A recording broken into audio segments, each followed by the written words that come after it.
இந்த படத்தோட ஹீரோ ஒரு ஸ்டோருக்கு போயிட்டு நடந்து வந்துட்டே இருப்பாரு. அப்ப பார்த்தீங்கன்னா, நம்ம ஹீரோயின் கார்ல வந்துட்டுருப்பாங்க. வேகமா வந்து அவர் மேலேயே இடிச்சுருவாங்க.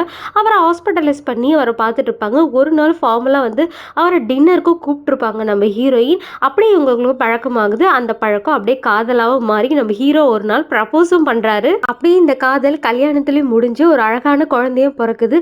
ஆனா கொஞ்ச நாள் கழிச்சு தான் தெரிய வருது நம்ம ஹீரோயினுக்கு பயங்கரமா ஒரு கேன்சர் வந்திருக்கு அப்படின்னு. அது மட்டும் இல்ல 3 வருஷம் கழிச்சு அவங்களுக்கு ஸ்டேஜ் 3லயும் ரீச் ஆயிட்டாங்க. இதனால அவங்களுக்கு கீமோதெரபியே பண்ண வேண்டியது வருது. அப்படியே பண்ணாலும் அவங்க எவ்வளோ நாள் உயிரோட இருப்பாங்கன்னு தெரியாது. டாக்டர்ஸ் எல்லாம் 6 to 8 மந்த்ஸ் வரைக்கும் தான் டைம்ன்னு சொல்லிட்டாங்க. இதனால நம்ம ஹீரோ பயங்கரமா மனசொடைஞ்சு போறாரு. இதனால நம்ம ஹீரோயின் நம்மளோட லாஸ்ட் நாட்கள ஹாஸ்பிட்டல்ல கழிக்கணும்னு நினைக்காம, நம்ம ஏதாவது உருப்படியா பண்ணணும் அப்படின்னு சொல்லிட்டு ஒரு குக்கிங் காம்படிஷன் நடக்குது. அதுல போய் கலந்துக்கிறாங்க.